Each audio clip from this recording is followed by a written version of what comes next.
Bonjour à toutes et à tous. Je suis très heureux et très honoré d'avoir le privilège de pouvoir vous accueillir à cette journée professionnelle renouvelée en collaboration avec CB News. Je voudrais, avant de commencer, avant de présenter Julie qui viendra nous introduire l'étude CSA Havas que tout le monde attend, remercier évidemment Acast, notre partenaire majeur sur cette journée. Merci beaucoup. Également Spotify, Amazon Music, Havas Paris, l'Institut CSA évidemment, Énergie Globale, Target Spot, l'ACPM, Saoti, 6e Son, Edisound, l'Union des marques et Simplecast qui nous accompagnent aujourd'hui. Et sans plus attendre, pour vous accueillir, j'appelle sur scène Thibaut de Saint-Maurice, directeur du Paris Podcast Festival, et Frédéric Roy, directeur de la rédaction de CB News.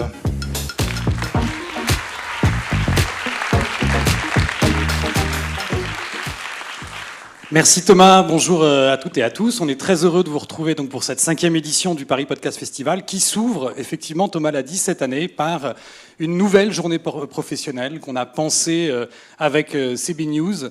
Ça s'appelle maintenant Paris Podcast Festival Pro. Vous l'avez vu, on commence plus tôt le matin, on a même un café à l'entrée. Donc déjà, ça augure déjà d'une belle journée. Cette journée, on l'a pensée donc en collaboration avec CB News autour de la célébration de la créativité de l'audio, dans le podcast bien sûr en particulier, et puis vous verrez il y a quelques incursions aussi autour de problématiques plus globales à l'audio numérique. Évidemment, je remercie aussi, comme l'a fait Thomas, l'ensemble des partenaires qui ont rendu possible cette journée Paris Podcast Festival Pro, et puis plus largement l'ensemble de l'aventure Paris Podcast Festival. Et je remercie aussi la Gaieté Lyrique, qui coproductrice de l'événement et grâce à qui, en fait, depuis 5 ans aussi, ça ne serait absolument pas possible de mener cette aventure. Je vous souhaite une excellente journée. Voilà. Merci Thibaut. Puisqu'on en est au merci, moi je vais remercier Thomas, et comme ça sera fait pour avoir préparé la journée. Je vais faire très très court. Je suis donc le directeur de CB News. Je suis extrêmement heureux d'être ici et de participer et d'avoir co-organisé cet événement, dont je pense que pour nous c'est un début, que ça va être un très grand succès. Ça va être très intéressant. Pour CB News, c'est un champ d'exploration tout à fait passionnant. Nous avons aussi nos podcasts, grâce à Thomas. Voilà, je vous souhaite une excellente matinée. Je crois qu'il faut qu'on commence tout de suite. Merci. Et effectivement, on commence tout de suite, et j'accueille sur scène Julie Gailleux, directrice du pôle Society chez l'Institut CSA. À tout de suite. Merci Julie.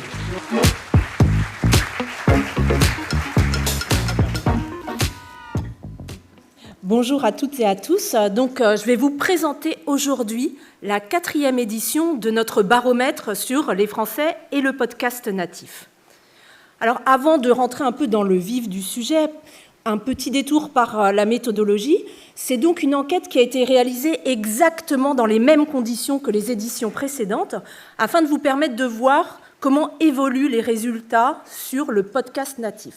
Pour ce faire, on a interrogé un échantillon représentatif de 1000 Français âgés de 18 ans et plus. Et au sein de cet échantillon représentatif, on a eu 192 auditeurs hebdo de podcasts natifs. Et vous verrez, c'est auprès d'eux, de cette frange dure d'auditeurs, si j'ose dire, qu'on a en fait analysé plus spécifiquement l'ensemble des résultats.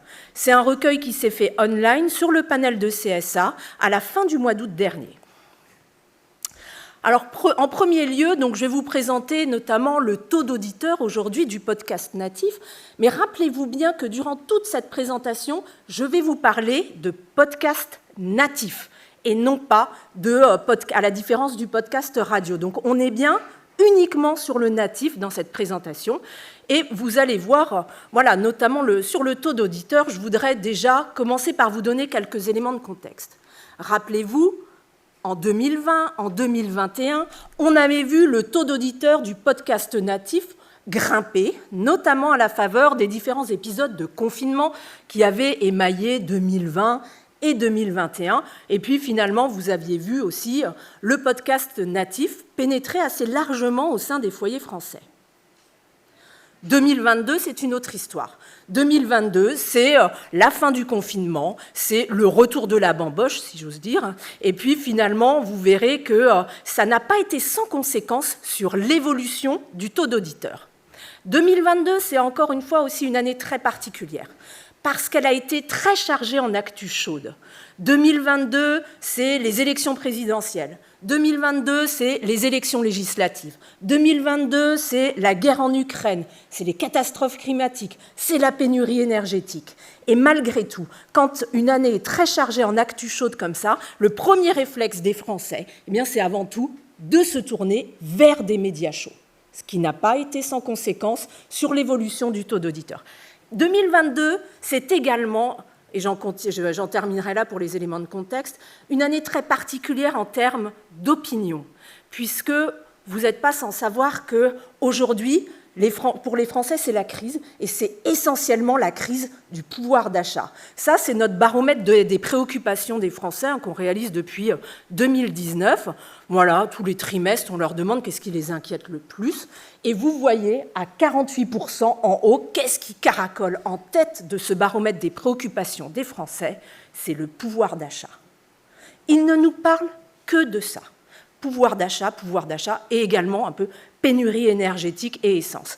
Mais voilà, aujourd'hui, vous le voyez, tous les sujets, voilà, l'environnement, etc., le genre, ou toutes ces questions-là, eh bien, elles ont peut-être moins d'impact dans les préoccupations des Français, ce qui va les rendre peut-être un peu plus difficiles à recruter quand on leur parle des sujets de genre et d'environnement, puisque ce qui les obsède aujourd'hui, c'est l'énergie et le pouvoir d'achat.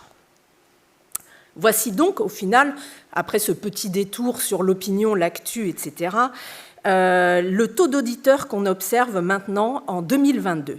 Vous voyez qu'on est à 32% d'auditeurs de podcasts natifs sur l'ensemble de la population française âgée de 18 ans et plus. C'est une très légère érosion par rapport à l'année dernière, puisqu'on est à -1. Vraiment, on est dans l'ordre, cette fois-ci, de l'épaisseur du trait. Sur les auditeurs mensuels, on est à 21%, -2. Et sur les auditeurs hebdo, on est à 12%, -2 également. Alors, attention, il faut remettre tout ça dans son contexte, comme je viens de le faire. Et puis, attention, on est sur une très légère érosion qui, en quelque sorte, relève davantage d'un retour à la normale, entre guillemets, pré-confinement, que d'une réelle baisse. Et puis c'est normal. C'est normal pour des médias émergents. Ça baisse, ça stagne, ça baisse, enfin ça augmente, ça stagne, ça baisse, ça reprend. Vous voyez, c'est la pénétration assez classique qu'on observe sur des médias émergents dans l'ensemble de la population française. À un moment, on observe un palier et c'est entièrement normal. Alors, certes, c'est un média en 2022 qui n'est pas parvenu à recruter de nouveaux auditeurs. Par contre, la base, elle reste extrêmement fidèle et extrêmement engagée. Chez les 12% d'auditeurs hebdo, vous le voyez, ils sont 23%, donc voilà, plus de 2 sur 10, à écouter du podcast natif tous les jours ou presque. Donc on voit que, vous voyez, c'est un média chez qui, enfin, on observe une très grande fidélité. C'est-à-dire qu'une fois qu'on a commencé à en écouter, eh bien, on ne revient pas en arrière, voire on en demande plus. Là, vous le voyez ici, on voit que c'est un média qui continue de séduire, puisque 69% des auditeurs hebdo déclarent qu'ils ont augmenté leur consommation de podcasts natifs. Donc voilà, ils en écoutent de plus en plus, et 52% ont l'intention en fait d'augmenter leur consommation dans les 6 prochains mois. Donc vous voyez, la base, elle reste extrêmement fidèle, extrêmement engagée, elle est accro, si j'ose dire. Elle est fidèle et engagée, par contre, c'est une niche. Et ça pose aussi la question de la démocratisation du podcast, puisque au fur et à mesure des différentes éditions, on voit qu'on a toujours un peu le même profil d'auditeurs, c'est-à-dire on est plutôt sur des jeunes, plutôt sur des urbains, ultra connectés et surconsommateurs de médias et surinformés. Donc vous voyez, on est toujours sur cette niche qui est quand même assez particulière. Alors à la fois c'est une bonne chose puisque c'est une audience qui est très quali, et que les marques ont beaucoup de mal à toucher par d'autres médias plus traditionnels comme la télévision ou l'affichage, par exemple. Donc c'est une audience très quali. Par contre, ça pose la question de sa démocratisation aujourd'hui. Ce que vous voyez ici aussi, c'est qu'a priori, il n'y a pas trop de problèmes d'accès, puisque 86% des auditeurs hebdo qu'ils trouvent facilement de nouveaux podcasts natifs qui les intéressent. Et ils sont 62% chez les auditeurs occasionnels. Donc il n'y a pas trop de difficultés à trouver son chemin pour trouver de nouveaux podcasts intéressants. En fait, le vrai problème aujourd'hui par rapport à cette démocratisation du podcast natif, c'est l'information, c'est le déficit d'information et de communication. Puisque vous le voyez aujourd'hui, chez les non-auditeurs, 68% de la population française, je vous le rappelle, quand on leur dit « bah oui, mais dites-moi, pourquoi vous n'écoutez pas de podcast natif ?» Qu'est-ce qu'ils nous disent ? À 30%, je ne sais pas ce que c'est. Ça fait quand même 3 sur 10, c'est pas négligeable quand vous êtes sur 68% de la population française. Je n'y pense pas, 20%, et je ne sais pas comment faire. Vous voyez, le problème d'accessibilité est extrêmement minoritaire. Donc aujourd'hui, il y a un déficit de connaissances malgré tout sur l'ensemble de la population française. On est sur un média qui doit encore faire son évangélisation, notamment auprès des plus âgés, des seniors, dans les zones rurales, et puis auprès des catégories populaires, c'est-à-dire des ouvriers et des employés. Et c'est auprès de cette population-là, si on est dans une optique d'accroître la base, de démocratiser cet accès, qu'il faut en fait davantage aller. Mais rappelons-nous aussi que c'est souvent les mêmes populations avec qui on observe quelques fractures sur le plan du digital. Donc on voit que ça se rejoint. Mais ce qu'on voit aussi, donc là vous avez vu le taux d'auditeurs qui subit une légère érosion cette année.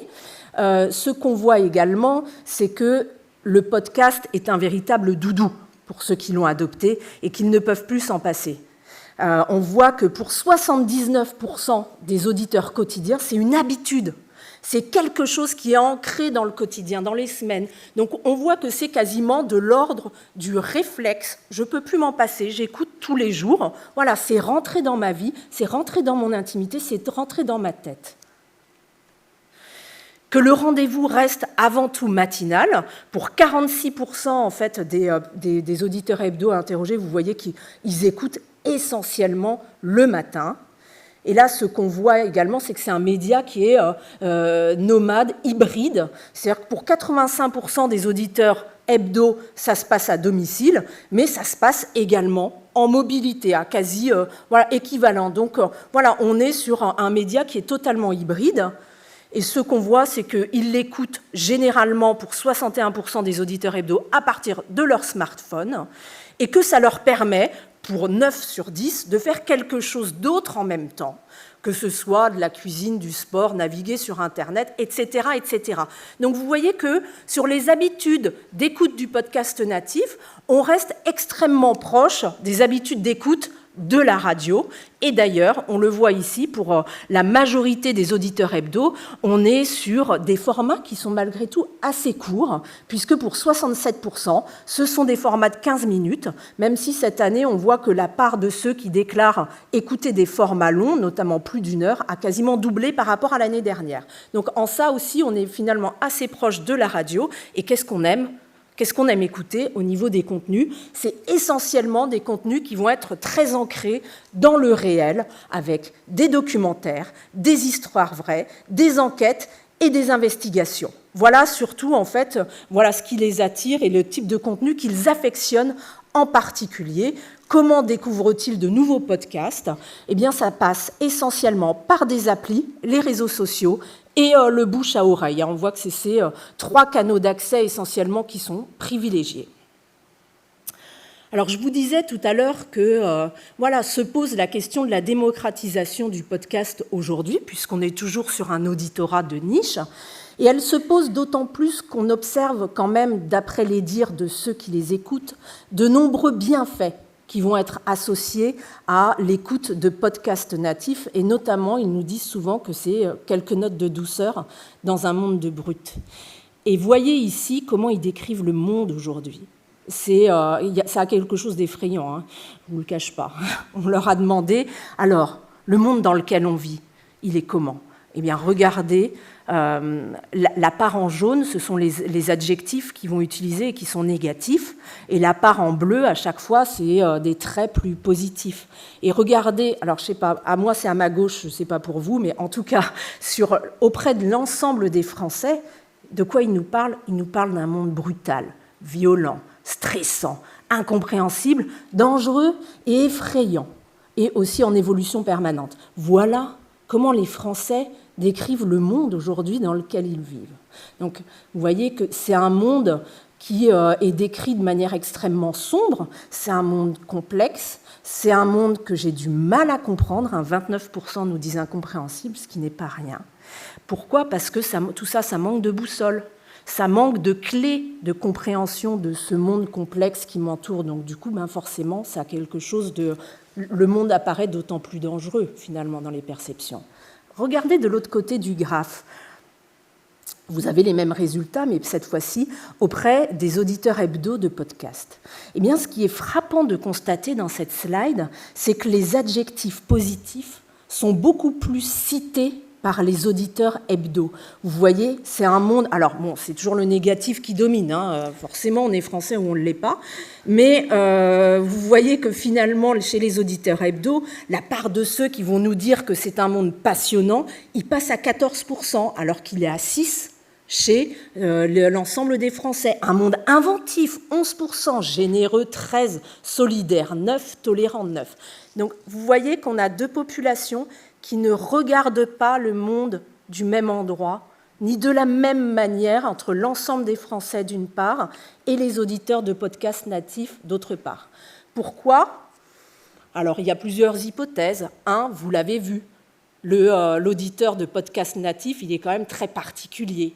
Il est surinformé, certainement surdiplômé, il s'intéresse, il est très curieux et est ultra connecté et s'intéresse en fait à tout ce qui l'entoure. Donc forcément, quand vous avez ce profil-là, la compréhension du monde est peut-être un peu plus aisée parce que vous avez davantage de clés. Est-ce que c'est parce qu'on est sur un profil niche ou est-ce que c'est parce qu'on écoute du podcast natif qui est aussi une autre manière de voir le monde, avec un angle différent, et qui offre peut-être, pour les auditeurs de podcasts natifs, une boussole. Et c'est en ça que, si vous voulez, la question de la démocratisation, elle se pose avec d'autant plus d'acuité, puisque si le podcast est cette fameuse boussole, pourquoi ne pas en faire profiter l'ensemble de la population française, qui aurait peut-être moins peur, puisqu'aujourd'hui, voilà, on sait que les Français ont peur, et qu'on peut jouer sur ces peurs, et que ça pose beaucoup de problèmes politiques, notamment. Bref, le podcast natif, revenons à nos moutons. Le podcast natif, aujourd'hui, vous voyez qu'on est dans un monde où tout va trop vite. 80% des auditeurs de podcasts natifs nous disent que, 89% chez les auditeurs de podcasts natifs, que tout va trop vite. 80% chez l'ensemble des Français. Et donc, on voit aujourd'hui, il y a une sorte, vous avez le monde brutal, mais vous avez aussi la frénésie du quotidien. Ce monde extrêmement rapide où j'ai le temps de rien faire, de jamais prendre mon temps, de ne jamais me poser.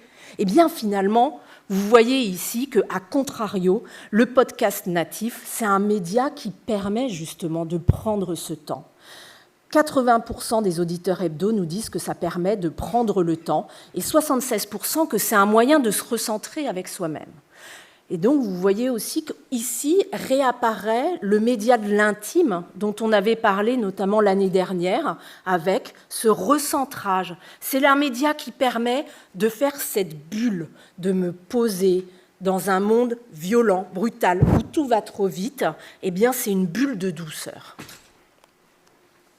C'est aussi un média qu'on a comparé avec d'autres médias pour voir quelles sont les valeurs qui vont être associées au podcast natif.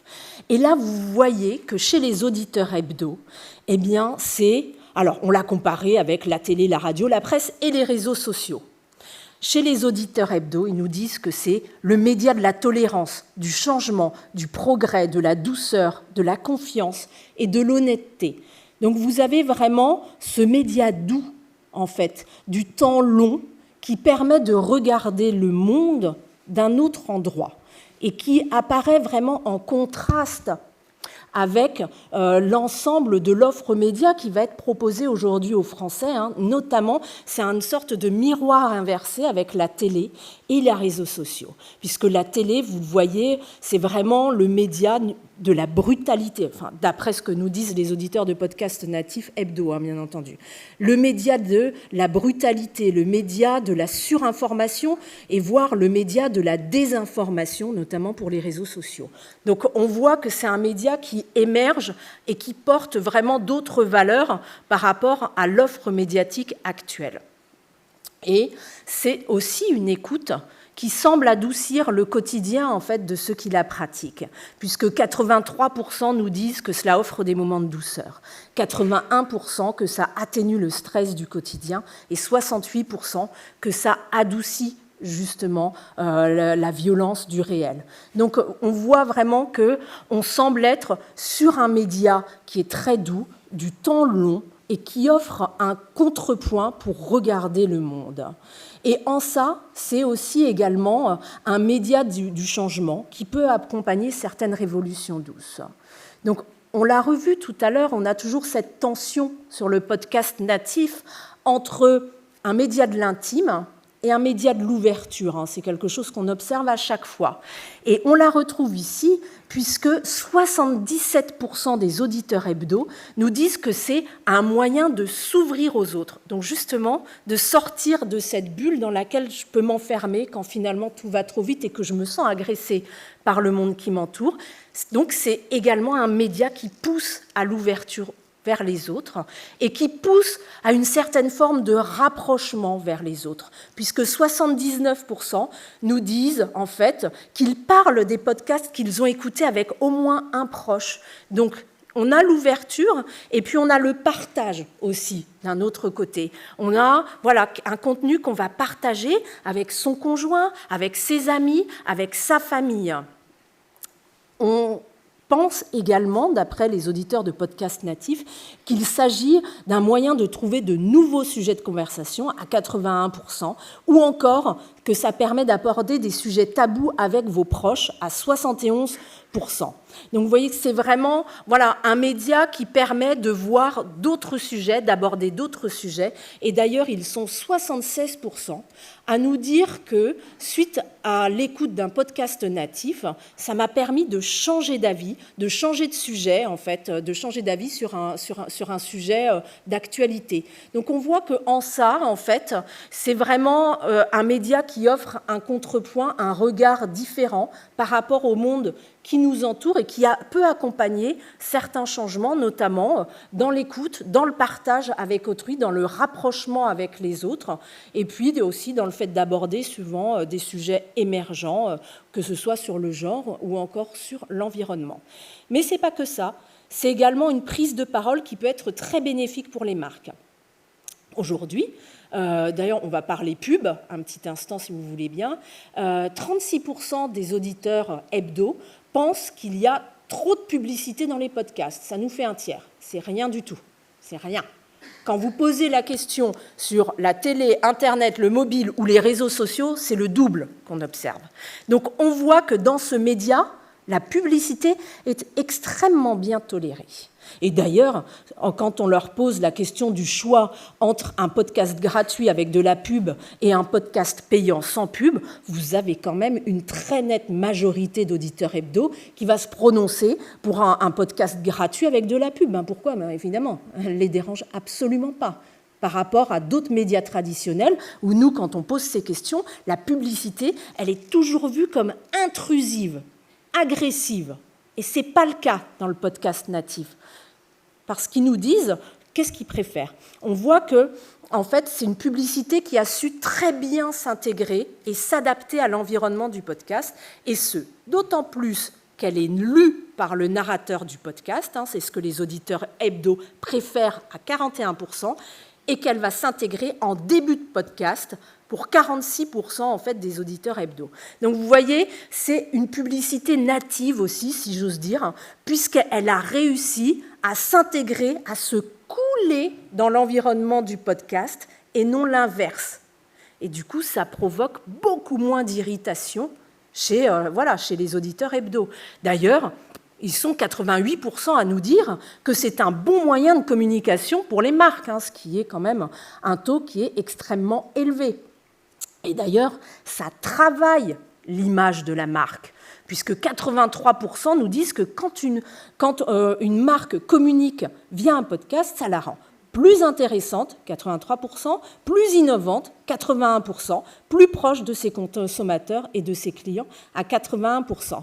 Donc, en fait, ça en fait en quelque sorte une marque différente, entre guillemets. Ça accroît sa différenciation et sa proximité, en fait, avec cet auditorat.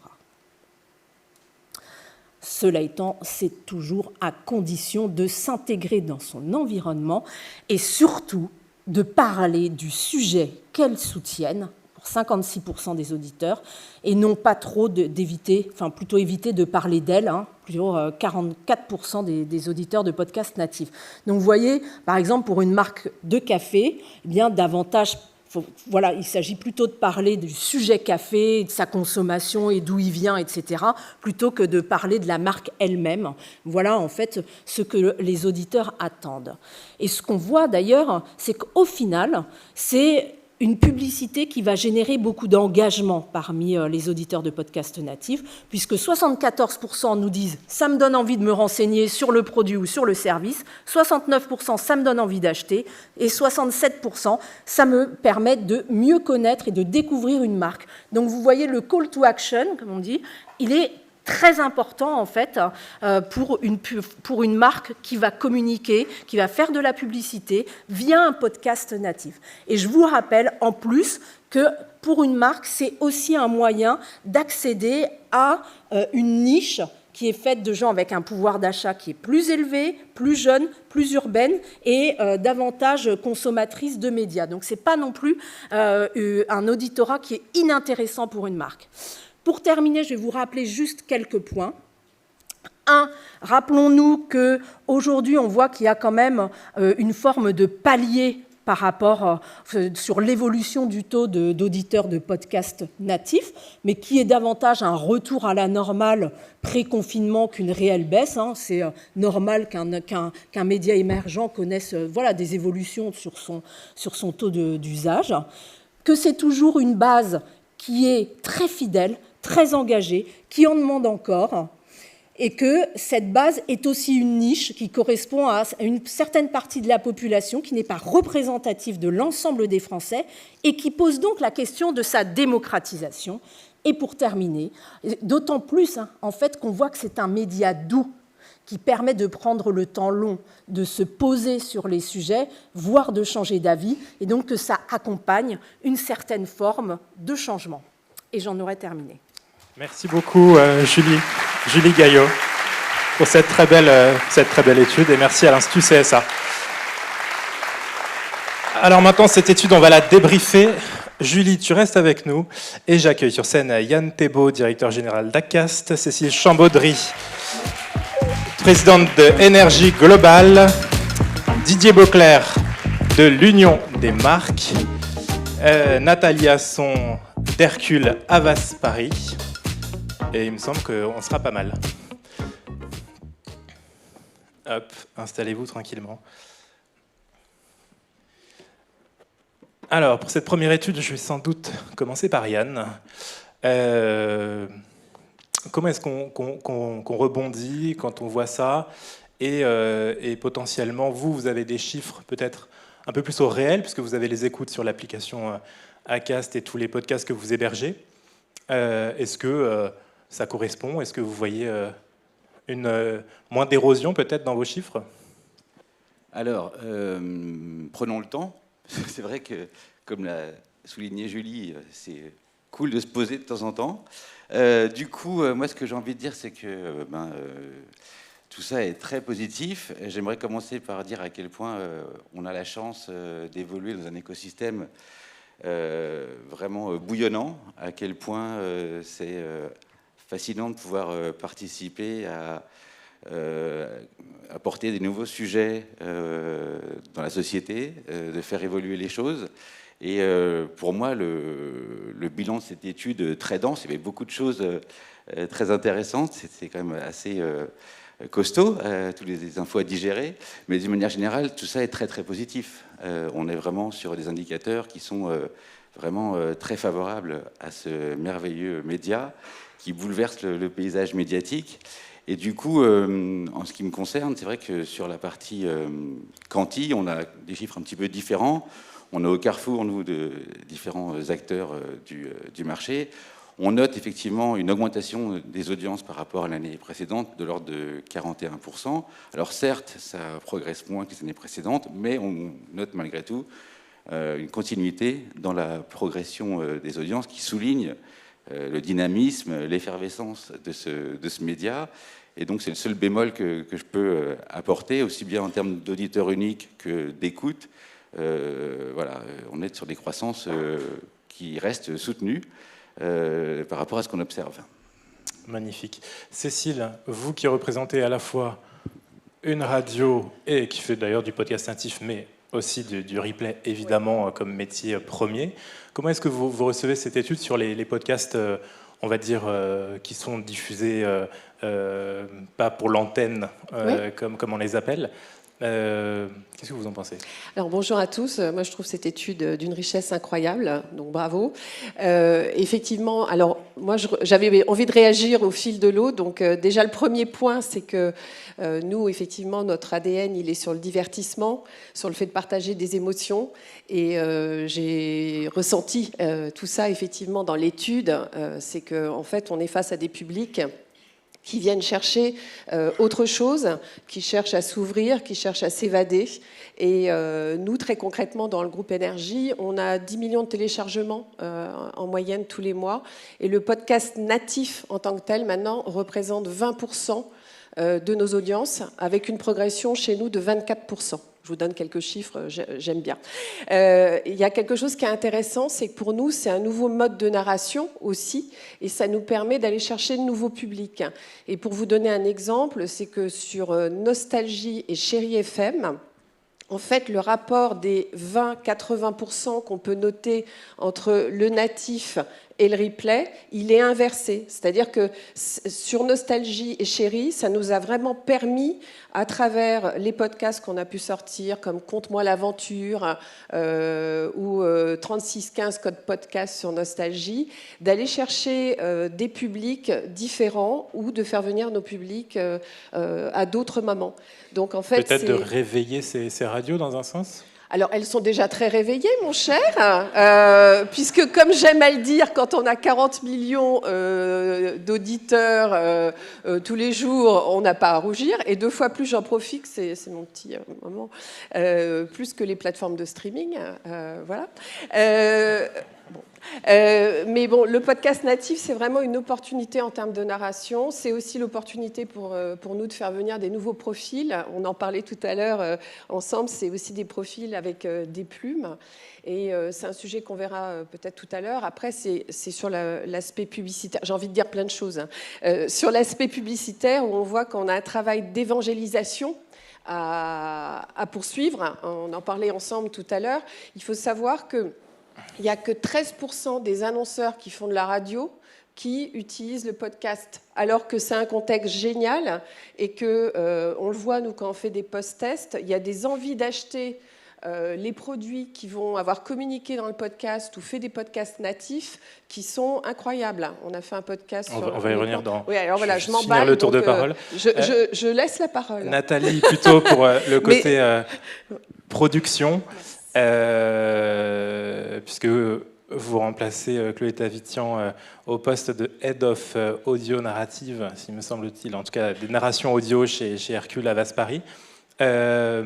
Vous le voyez, vous le ressentez, ces chiffres-là dans votre quotidien, par rapport aux marques avec lesquelles vous travaillez notamment?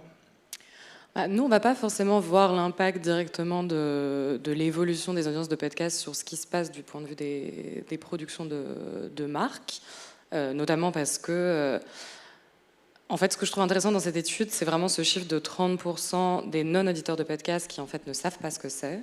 Donc, ça veut dire qu'il y a un potentiel de croissance encore extrêmement important. Après, comment va arriver cette croissance ? Moi, j'ai pas de boule de cristal, donc je ne sais pas. J'ai quelques hypothèses. Donc, ça peut être une rupture techno, ça peut être un phénomène, un podcast phénomène, comme ce qui s'est passé aux États-Unis avec Serial.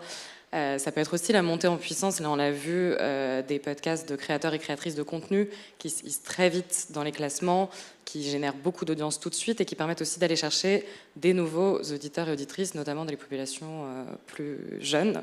Donc ça, je trouve ça super positif. Après, ce que j'aimerais ajouter, donc d'un point de vue des marques, des entreprises, c'est que le podcast, ce ne sera pas un outil de visibilité grand public, quoi qu'il arrive. Le podcast, ce à quoi il sert, c'est de tisser un lien fort avec les cibles. C'est un contenu que les gens vont chercher, qui n'est pas subi.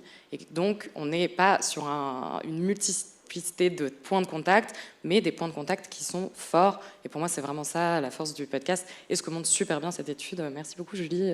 C'était vraiment super. Didier Beauclerc, vous qui êtes directeur, alors que je ne me trompe pas, directeur efficacité média et relations agence, donc à l'Union des marques. Quand vous voyez podcast refuge dans un monde dit violent, etc., c'est quelque chose qui peut rassurer les annonceurs et les marques qui peuvent s'y mettre ? Oui, effectivement, il y a plein de choses dans cette étude qui renvoient vers la qualité des environnements que les podcasts peuvent proposer aux marques. Je crois que un des grands défis auxquels les marques font face aujourd'hui, enfin deux en l'occurrence, pour rebondir sur cette dimension-là de l'étude, il y a effectivement le sujet de l'attention qui est un sujet majeur. Et aujourd'hui, on a plein d'environnements dans lesquels les marques luttent avec beaucoup d'autres contenus. Et donc la bataille de l'attention est une bataille forte et le podcast permet de franchir quelques obstacles qu'on rencontre sur d'autres environnements. Et puis le domaine de la sécurité, de la synergie entre la parole des marques et les contenus sur lesquels elles s'appuient. Donc je crois qu'on a, et on le voit bien dans la façon dont les podcasts sont consommés, une relation intime, je dirais, qui se noue entre l'auditeur et le contenu, dont profite la marque qui, à un moment donné, peut se trouver à proximité. Alors après, il y a plusieurs façons de rentrer en synergie pour une marque avec des contenus. Enfin, je ne sais pas si ça fait partie des autres chapitres qu'on va aborder, mais en tout cas, je pense qu'il y a beaucoup de pistes à explorer qui permettent de répondre à un certain nombre de problématiques auxquelles les marques sont confrontées sur les environnements classiques. Mais alors justement, il y a cet éternel débat de la qualité, c'est-à-dire valeur refuge, c'est pas adressé à tout le monde et ça permet d'adresser des cibles qu'on ne touche pas par ailleurs, mais il y a aussi peut-être cette envie quand même que ce format quand même convainc de plus en plus de personnes. Julie, on parlait à un moment dans l'étude d'évangélisation des plus âgés notamment. Comment on fait ça ? Je ne sais pas. En vrai, voilà, moi je vous donne le diagnostic, mais j'ai pas le médicament derrière. Hein, c'est toute la frustration de nos métiers. Mais effectivement, on voit qu'il y a un vrai sujet, puisque voilà, c'est une niche, c'est du jeune, c'est du CSP+, c'est du pouvoir d'achat supérieur, c'est du surdiplômé, c'est du surinformé, et que chez d'autres publics, voilà, voilà, ils en ont même pas entendu parler. Donc le vrai sujet aujourd'hui pour la démocratisation du podcast, c'est sa meilleure information et sa meilleure communication. Et comme tu le disais, il y a aujourd'hui un formidable levier, il y a un énorme potentiel. Mais par contre, c'est une cible qui n'est pas facile à convaincre, qui n'est pas facile à toucher, puisque ce sont des gens en fait, qui sont encore aujourd'hui beaucoup accros, par exemple à la télé pour certains. Et sur la télé, vous l'avez vu dans la slide, ce n'est pas du tout le même bénéfice, ce n'est pas du tout les mêmes valeurs que celles qu'on va associer au podcast. Et malgré tout, les contenus qu'ils proposent, voilà, que ce soit, je parle de genre, de maternité, d'environnement, etc., eh bien, voilà, c'est peut-être pas voilà, super ce que je veux dire, mais ça n'intéresse pas tout le monde. Il y a aussi cette question-là. Et je veux juste revenir en dernier point sur ce que vous avez dit. C'est vrai que vous observez, vous, avec vos indicateurs, une continuité de la croissance en fait, du contenu consommé, mais ça n'entre pas en contradiction avec l'étude, puisque en fait, voilà, ceux qui écoutent du podcast, ils en écoutent de plus en plus. Donc, ce qui fait qu'effectivement, vous observez de vos côtés que voilà, il y a de plus en plus de consommation. Le problème, c'est que voilà, c'est pas pour tout le monde. Ce qu'on observe également, c'est qu'il y a des nouveaux acteurs indépendants qui arrivent dans l'univers du podcast. Je pense aux influenceurs notamment, qui viennent apporter de nouvelles oreilles. Donc c'est pas eux qui vont forcément apporter les cibles les plus seniors, mais malgré tout, ça contribue à faire en sorte que le podcast se démocratise.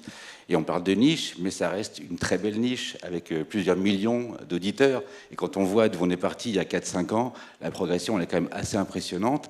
Et moi, je rebondis sur la note d'espoir. Il y a un réservoir d'oreilles absolument incroyable à aller chercher. Donc effectivement, ça passe par plus de contenu pour séduire davantage de public.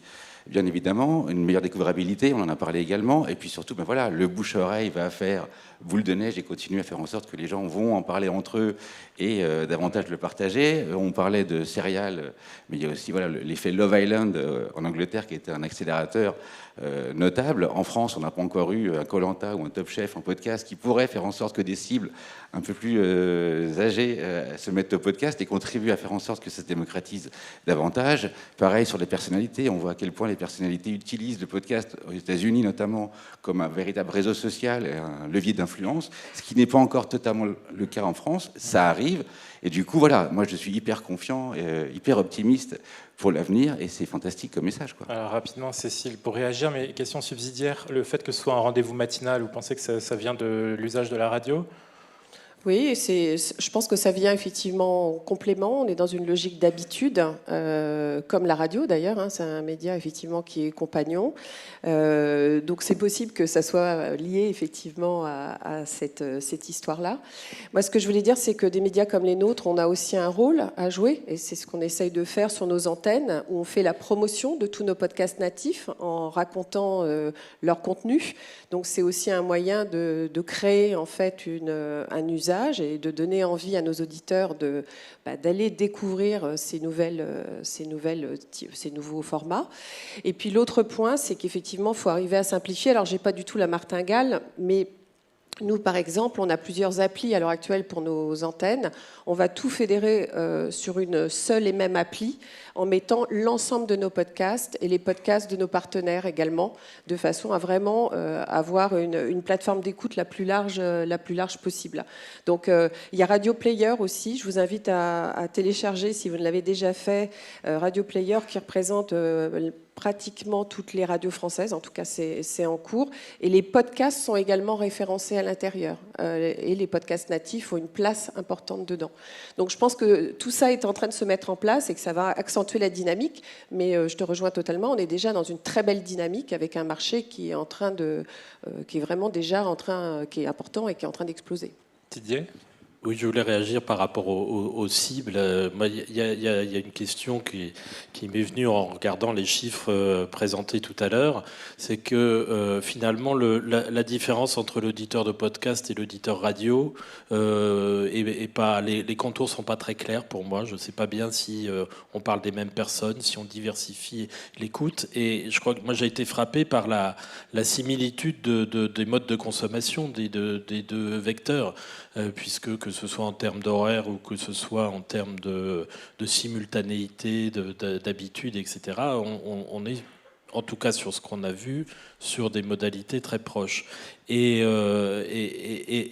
comme la radio est quand même un média d'habitude avant tout, un média compagnon, comme dit Cécile, les habitudes changent doucement. Et c'est vrai que ce qui fait la force aujourd'hui des grandes marques de radio, c'est aussi leur cœur d'auditeurs qui leur sont fidèles. Comment ces auditeurs-là peuvent devenir des auditeurs de podcast ? Est-ce qu'ils ont envie de le devenir ? Parce que s'ils consomment le podcast en même temps au même moment et de la même manière qu'ils consomment la radio, on peut se poser la question de savoir comment l'un et l'autre vivent ensemble. On va éviter de lancer le débat sur la comparaison podcast-radio, sinon il y en a pour la journée. Nathalie, sur cette question de l'évangélisation, justement. En fait, je viens de repenser à ce que disait Julie sur le fait que tous les sujets n'intéressent pas tout le monde. Et je pense qu'effectivement, c'est un des grands sujets de la démocratisation du podcast natif, parce qu'en fait, je me suis souvenu qu'en 2020, quand il y avait déjà la même édition, l'autre édition, l'édition 2020 de cette étude, disait qu'en fait, 93%, il me semble, des Français ont déjà entendu parler de podcast. Mais c'était, pour les podcasts natifs, plutôt de l'ordre de 30%. Donc en fait, le podcast, en tant que média, il a une pénétration, en tout cas en termes de notoriété, déjà assez importante, mais la question du podcast natif, du coup en complémentarité avec le podcast Replay Radio, en fait, je trouve que ce chiffre montre que, du point de vue de l'offre, des contenus qui peuvent aller chercher justement ces personnes, c'est 53%, 58%, non, je sais plus. Bon, bref, le chiffre des personnes qui ne savent pas, qui ne connaissent pas, ou qui ne savent pas quoi écouter. C'est comme ça qu'on va pouvoir aussi aller les chercher. Donc, effectivement, avec les influenceurs et influenceuses, mais aussi des sujets peut-être plus grand public qui pourront aller chercher ces personnes restantes. Alors justement, Julie, est-ce que vous pouvez nous rappeler les petites métriques ou alors des indications sur cet engagement? Quand on y est, on y reste. Vous nous avez expliqué comment ça se fait et dans quoi ça se traduit.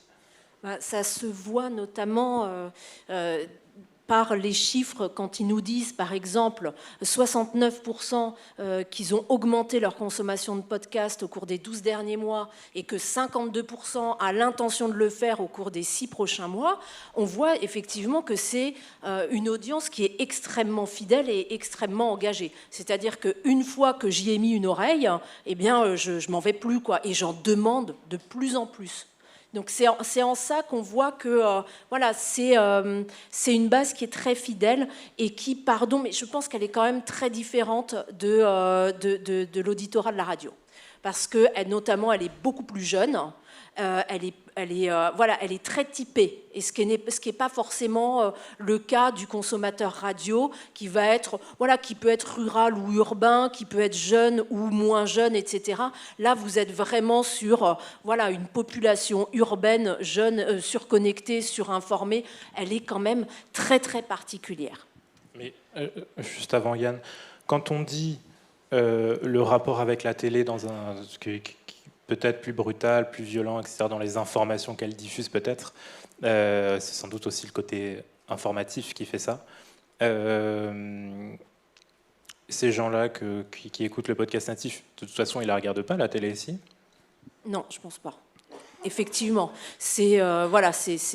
quand on voit ce qu'ils nous disent sur la télé ou sur les réseaux sociaux, effectivement, je pense que c'est une niche que vous n'arrivez pas tellement à toucher par la télé. Ça fait, ou alors ils sont un peu schizophrènes, hein, donc, puisque la façon dont ils décrivent la télé ou les réseaux sociaux, brutalité, mensonge, désinformation. Après, on n'est pas une contradiction près chez les Français, malheureusement, parfois ça les empêche pas quand même de la regarder. Mais effectivement, je ne pense pas que ce soit leur média de prédilection.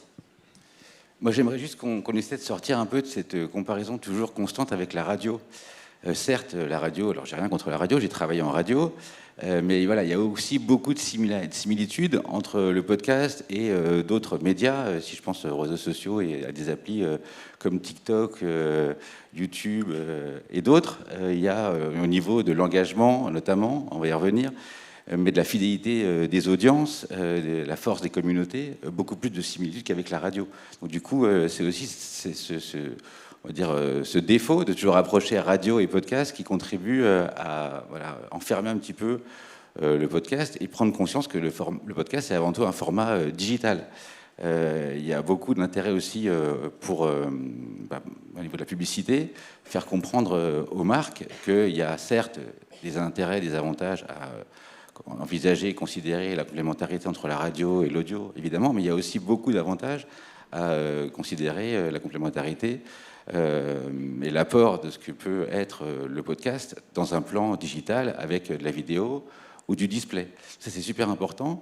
Tout ça va contribuer à faire en sorte qu'il y ait davantage d'investissement dans le podcast, et qui dit davantage d'investissement dit davantage de reversement aux créateurs. Et donc, davantage de production, davantage de sujets traités, et la boucle est bouclée, davantage d'oreilles qui vont se mettre au podcast. Et sur l'engagement, ça tombe bien, parce que nous, on vient de sortir notre dernier baromètre hier, où il y a justement un focus sur l'engagement. C'est un KPI qui est super important pour les marques, très cher à de nombreuses directions marketing. C'est vrai que en podcast, on voit que les gens écoutent en fonction des périodicités, en fonction des thématiques, plus ou moins de podcasts par mois. Et donc nous, on en a fait une métrique qu'on suit très attentivement. L'engagement va varier par rapport à l'environnement d'écoute, qu'on écoute sur une application comme Apple Podcast, pour ne pas la citer, ou sur un player embed. C'est sûr que l'engagement n'est pas le même. L'engagement par catégorie également, qu'on écoute des podcasts qui traitent d'histoires de famille ou des sujets pour enfants, va être beaucoup plus élevé que sur des thématiques, des catégories de sujets de société, par exemple. Et puis la périodicité, plus le podcast est produit de manière périodique, donc pour les daily, par exemple, les quotidiens, on aura un engagement beaucoup plus fort. Cécile, justement, sur les contenus, on l'a vu qui se partagent beaucoup en famille, et il y a cette thématique jeunesse. Je sais que il me semble que vous travaillez sur des podcasts natifs dédiés aux enfants, donc peut-être vous retrouvez ce côté qui s'écoute. Dans un cercle familial, ouais. Oui, effectivement. Sur Chérie FM, on a lancé un podcast qui s'appelle Conte-moi l'aventure et qui fonctionne très très bien. C'est notre deuxième podcast en termes d'écoute. Donc c'est vraiment devenu une série qui est récurrente. Et là, on l'a mis sous la marque Chérie FM, qui est la marque des mamans. Et on sait qu'effectivement, c'est un podcast qui permet de fédérer les mamans, leurs enfants sur l'écoute de ces histoires. Donc là, on est vraiment dans de l'émotion. Dans un contexte, après je te rejoins sur ce côté, effectivement, l'attention totale qu'il y a autour de cette écoute de podcast. Et ce qui est intéressant, c'est que ça a donné aussi des idées à certains de nos annonceurs de dire, moi, à un moment donné, j'aimerais également pouvoir développer avec vous un podcast de Conte-moi l'aventure, mais autour de mes thématiques. Et on l'a fait avec La Mer de Sable, où on a écrit des histoires à part entière pour le parc. Donc je ne rentre pas dans le détail, mais en fait, ce qui est intéressant, c'est que en termes d'intégration publicitaire, parce que c'est aussi le point qu'on évoquait, il y a effectivement toute la partie intégration publicitaire classique, sachant qu'en France, on est plutôt sur un pré-roll, on est très soft dans l'intégration publicitaire, donc on est vraiment dans quelque chose de très qualitatif. Ce qui n'est pas le cas aux États-Unis où ils y vont et que je trois pré-rolls, je te mets des mid-rolls, etc. La relation à la pub est très différente. Et puis, donc, en plus de toute cette possibilité de pré-roll, soit lu par celui qui fait le podcast, soit un message tel que, il y a effectivement cette création de podcasts spécifiques pour les marques, où d'ailleurs, vous en parlez dans l'étude, on voit que c'est très impactant quand c'est bien fait, quand la marque est complètement alignée avec ce qu'elle met en avant. C'est très impactant et les post-tests sont vraiment bluffants en termes de préférence de marque et d'envie d'acheter après les produits. Merci beaucoup, Cécile. Didier, comment on a vu cette étude ce matin et elle va infuser, comme chaque année, le marché toute l'année avec des chiffres plutôt actuels, parce qu'ils viennent de sortir. Vous pensez que c'est des chiffres qui peuvent mener à convaincre plus de marques à se lancer ? Je pense que ce sont des chiffres effectivement qui valorisent bien les spécificités des environnements podcast. Maintenant, ils rendent compte de la situation actuelle. Je pense que, j'ai entendu effectivement le sujet de la comparaison radio, etc., qui n'est peut-être pas d'actualité. Dès lors qu'on parle aux marques, se posent des questions de volume, d'efficacité, de performance. Et justement, je pense qu'un des enjeux du podcast, c'est de sortir de la niche des jeunes hommes urbains de moins de 35 ans et intéressés aux questions profondes de la société. Donc je pense qu'à un moment donné se pose quand même la question de la confrontation de ces contenus, de ces offres, avec le reste de l'offre auquel les marques ont accès. Donc aujourd'hui, je crois qu'il y a 600, 700 annonceurs, d'après Kantar, je crois, qui sont sur les podcasts par rapport rapport aux 65 000, on a une marge de progression qui est quand même énorme. Du côté de la radio, on est à moins de 3 000 annonceurs, je crois. Quand bien même on se donne comme point de repère les gens qui sont déjà familiers avec l'audio dans les marques qui sont familières avec l'audio et déjà la marge de progression est énorme, mais du coup on retombe très rapidement sur des problématiques de mesure et je dirais que ça c'est un point dur sur lesquels pour passer un cap.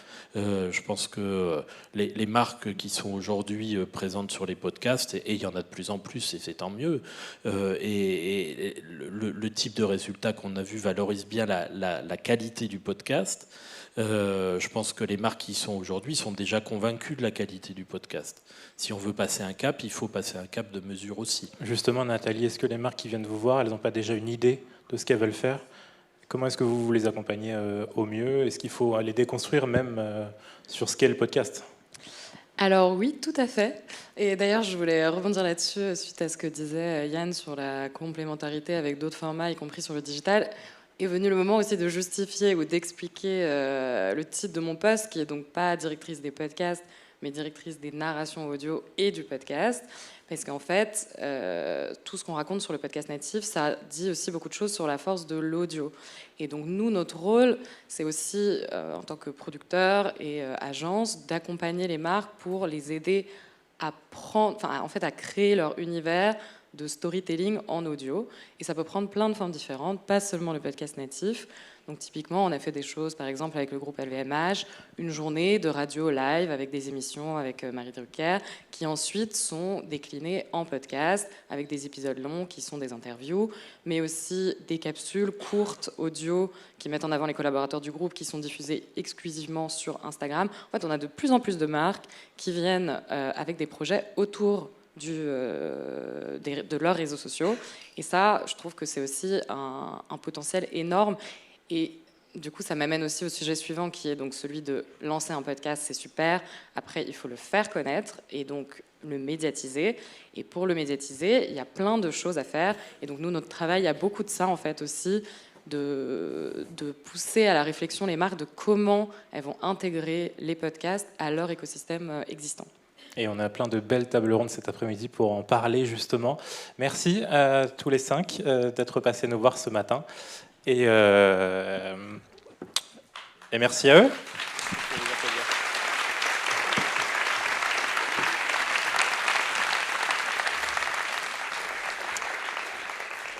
On enchaîne directement avec une deuxième table ronde très intéressante puisqu'on va parler de la mesure de l'audience et de l'écoute. Parce que c'est bien beau les chiffres, mais il faut savoir les mesurer. J'appelle sur scène Mathilde Géant, directrice fréquentation de l'ACPM, et Cédric Bécoq, directeur des contenus d'Acast.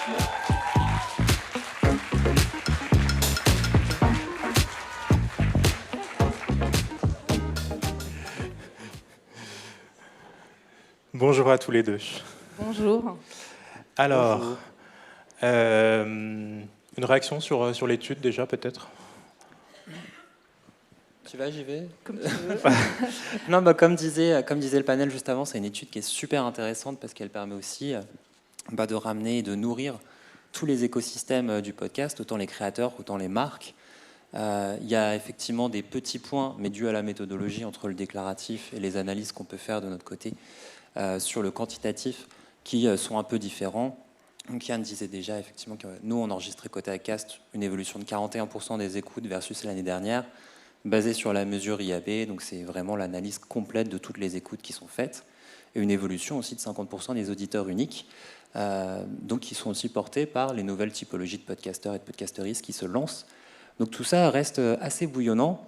Après, l'analyse effectivement de ces centaines de millions de logs, c'est très bien pour avoir des chiffres, mais par contre, sur une étude déclarative, nous, on ne peut pas compter effectivement le nombre de gens qui trouvent que c'est anxiogène, le nombre de gens qui trouvent que le podcast, ça les remet dans une bulle, dans une étude quantitative, donc c'est tout à fait complémentaire. Oui, c'est vrai que quand Didier Beauclerc parlait tout à l'heure, il a commencé à parler de mesures. Hein. C'est vrai que cette étude, ça permet vraiment de montrer toutes les qualités d'un podcast. Et nous, ce qu'on souhaite faire à la CPM, c'est de montrer aussi qu'il y a des quantités, donc il y a des téléchargements derrière. C'est tout l'objet de la certification qu'on mène à la CPM. Donc on a maintenant 2 ans d'historique. Et je rejoins Cédric. Ce qu'on voit également de notre côté, c'est la dynamique du marché du podcast. Il y a 2 ans, donc c'est une certification qui a été mise en place avec l'interprofession, avec le PIA, avec également la partie technique, les outils de diffusion. Et depuis 2 ans, ce qu'on a vu, c'est vraiment la croissance du nombre de podcasts qui s'inscrivent dans cette démarche de la transparence, donc de publier leurs chiffres de téléchargement tous les mois. Il y a 2 ans, on en avait 30. 1 an après, on avait près de 200 podcasts. Et aujourd'hui, on en a près de 300. Et ce que ça montre aussi par rapport au marché du podcast, c'est que cette démarche de la transparence, elle touche vraiment tout le monde de ce marché de l'audio. Parce qu'on a à la fois des groupes de presse. Donc dans les derniers qui nous ont rejoints, il y a par exemple Bayard. On a à la fois des studios indépendants. Et on a à la fois, c'est vrai, une tendance assez récente des créateurs de contenu, donc comme Hugo Décrypte ou Popcorn, qui ont rejoint le classement.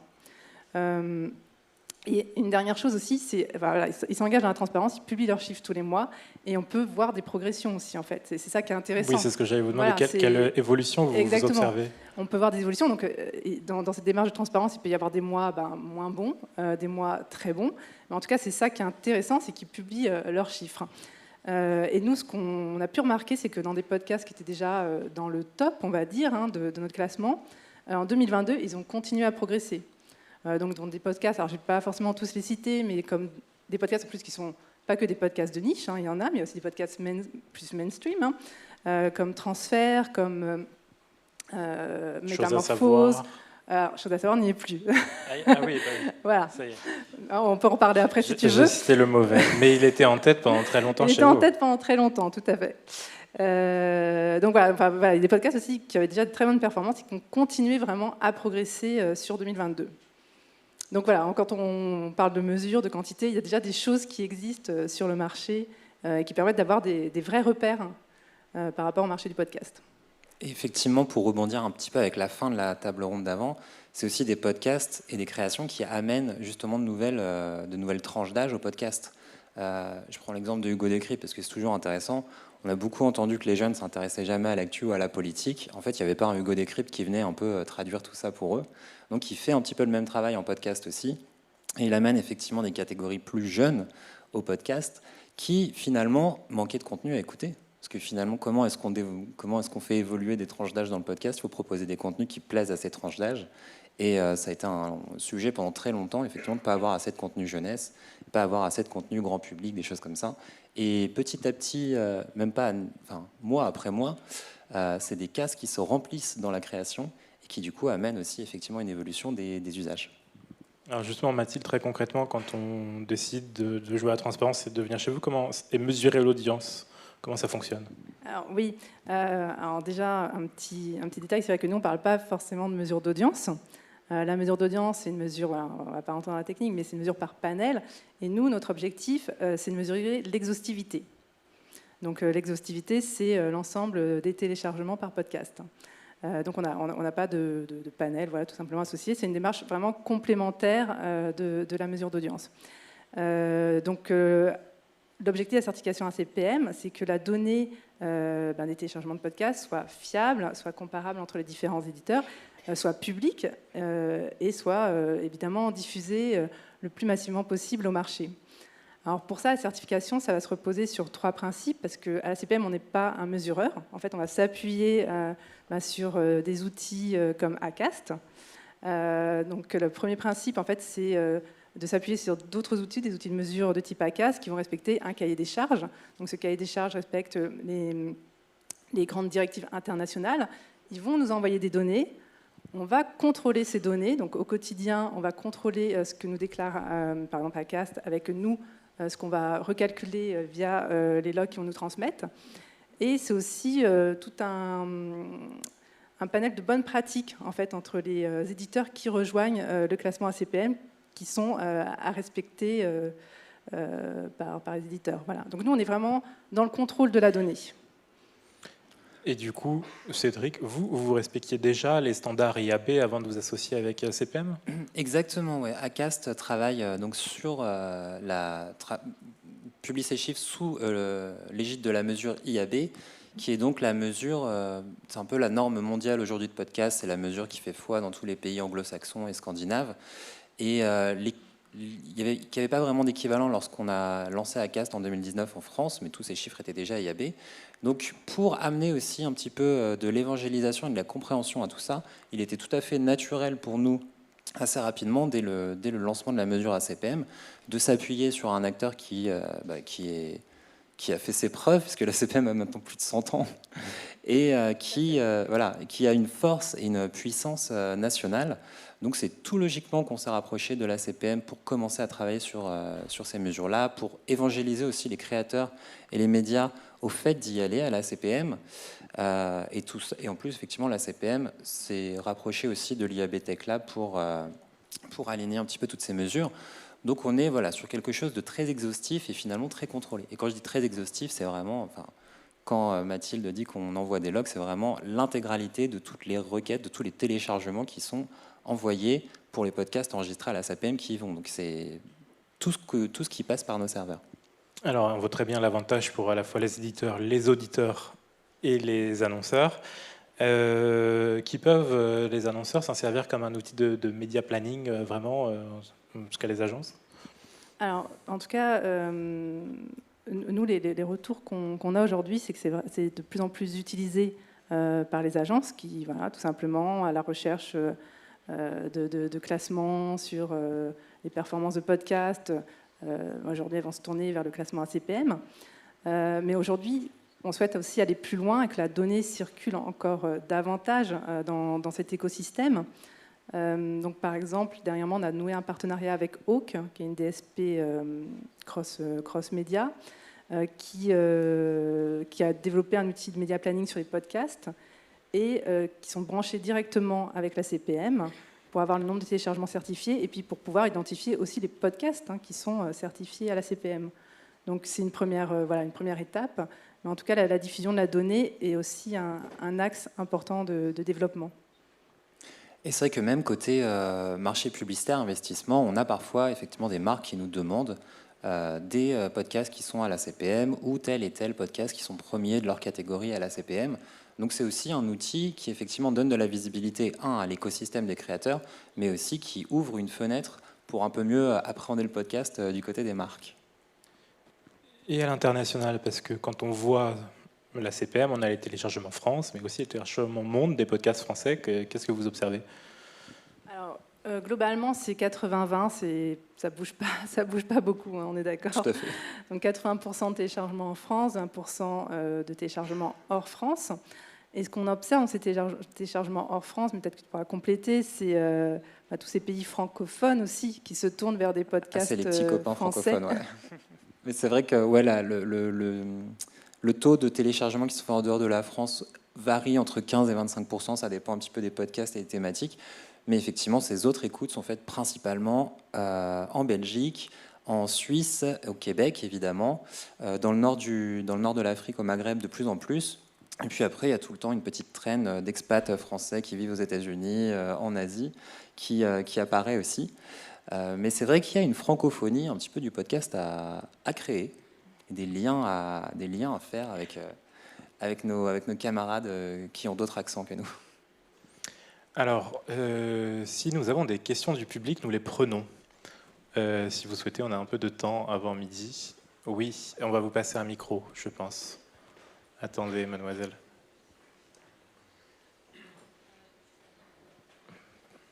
Alors, est-ce que ça fonctionne? Ah oui, bon, c'est ça. Parlant d'autres accents, en voici un. Parfait. Donc, moi, c'est une question que je me posais un peu depuis tantôt quand j'écoutais tout le monde parler.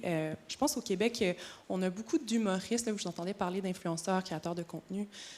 Au Québec, c'est beaucoup des humoristes qui créent des podcasts. Puis, je vous entendais un peu vous dire, ah oui, on pourrait se servir de ces gens-là pour venir chercher une nouvelle audience, des nouvelles oreilles. Puis, moi, ma question, c'est un peu, mais avez-vous pas peur que... parce que j'ai l'impression que ces gens-là viennent écouter les créateurs, créatrices de contenu. Est-ce qu'il n'y a pas un risque de finalement que c'est juste ces gens-là qui veulent écouter? C'est pas vraiment le contenu podcast ou balado, comme on aime dire au Québec. qu'on vient écouter? Moi, c'est un peu ça ma question, en fait. En fait, je pense que souvent, et dans l'analyse, il y a souvent les gens arrivent par un podcast. Donc en France, il y a eu quelques podcasts iconiques qui ont créé un petit peu l'audience. Mais effectivement, quand on voit ces influenceuses, par exemple, qui lancent beaucoup de podcasts, la NRVR, les JPLF, ce genre de personnes, elles arrivent avec une audience qui connaît très peu de podcasts, mais qui petit à petit s'intéresse au format et assez rapidement en galère de contenu, parce qu'il y a un épisode qui sort par semaine, puis en attendant, elles ne vont pas se tourner les pouces. Donc petit à petit, elles essaient, mais elles vont écouter ailleurs. Et c'est aussi un peu ce qu'on voit au Canada et au Québec. Effectivement, l'humour au Québec, c'est évidemment c'est un énorme impact culturel, et vous avez parmi les meilleurs stand-uppers en plus de la francophonie. Donc plein de gens qui arrivent effectivement par cet aspect pour se détendre au podcast, et puis après par capillarité, petit à petit, entre deux épisodes de Mike Ward, ils vont aller écouter un autre humoriste, et humoriste par humoriste, ils vont se dire tiens, là j'ai envie d'écouter un peu des news, et peut-être que je vais regarder ce qui se passe en podcast. Et morceau par morceau, on a des gens qui s'ouvrent de plus en plus au podcast. Oui, bien sûr, ouais.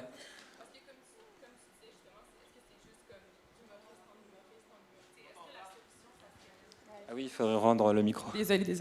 Je vais répéter ce que j'ai dit.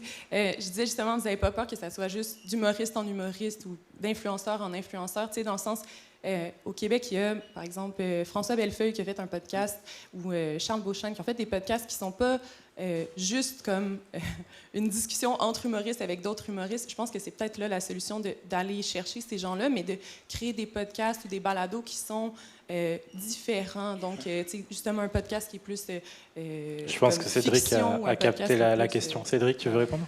Oui, mais tout à fait. Mais effectivement, on a des données sur la façon dont les gens passent un petit peu d'un podcast à l'autre et comment ça s'ouvre. Assez naturellement, ça se fait au début sur la thématique qu'ils sont venus chercher. Et dans les trois grandes thématiques qui amènent les gens au podcast, c'est apprendre des choses, tout ce qui est un peu culture G, comprendre des choses, tout ce qui est un peu plus sociétal et culturel, et se détendre, tout ce qui va être divertissement. Donc les gens qui viennent pour se détendre, ils vont rester là pour se détendre.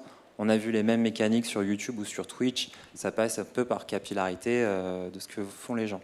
Mais il y a aussi plein d'humoristes, si on garde le côté des humoristes, qui transforment un petit peu ce qu'ils font. C'est-à-dire qu'en podcast, ils ne veulent pas forcément faire que des discussions entre humoristes. Il y en a qui veulent ouvrir un petit peu à des sujets de société, discuter d'autres choses. En France, on a un très bon exemple de ça avec Les mecs que je veux ken de Rosa Burstein, qui est une artiste de stand-up et qui finalement a un podcast qui parle d'intimité. Cédric, je vous propose de poursuivre la conversation peut-être hors scène. À mesure. Si quelqu'un d'autre a une question, on la prend. Oui, là-haut. Est-ce qu'on peut lui apporter le micro? Attendez.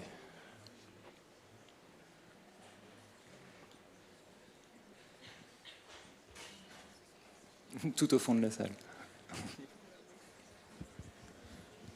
Oui, tout à l'heure, on parlait pour les annonceurs, la nécessité de la mesure d'audience. Est-ce qu'il y a des pistes pour mesurer l'engagement au-delà des écoutes du côté de la CPM notamment? Je sais pas. Du côté de c'est Yann de ACAS qui a parlé tout à l'heure en effet de l'engagement. Nous, du côté de la CPM, en fait, comment ça fonctionne, c'est qu'on est une association, donc on travaille dans l'intérêt de nos adhérents, des éditeurs, et on fait des groupes de travail, des commissions pour réfléchir justement aux indicateurs, aux évolutions qu'on doit apporter au classement. Donc c'est peut-être un indicateur. Voilà. Bon, on en discutait hier. Voilà. Ça fera peut-être partie des indicateurs qui feront évoluer et qui intégreront le classement CPM. Mais pour l'instant, voilà, c'est vraiment la collectivité, on va dire, qui décidera si c'est pertinent, intéressant pour le marché ou pas. Exactement. Mais c'est vrai que tout le projet aussi dans ces évolutions, c'est d'amener plus de contexte. Côté ACAST, on le fait avec ces baromètres-là pour essayer d'amener justement des indicateurs qui n'existent pas forcément encore et qui peuvent dessiner une carte très complémentaire de celle des écoutes. L'idée, c'est de voir aussi comment, petit à petit, la collectivité, comme tu le dis, peut se mettre autour d'une table, en discuter et rendre tout ça un peu plus public et officiel avec effectivement la CPM. Merci à tous les deux d'être passés nous voir ce matin.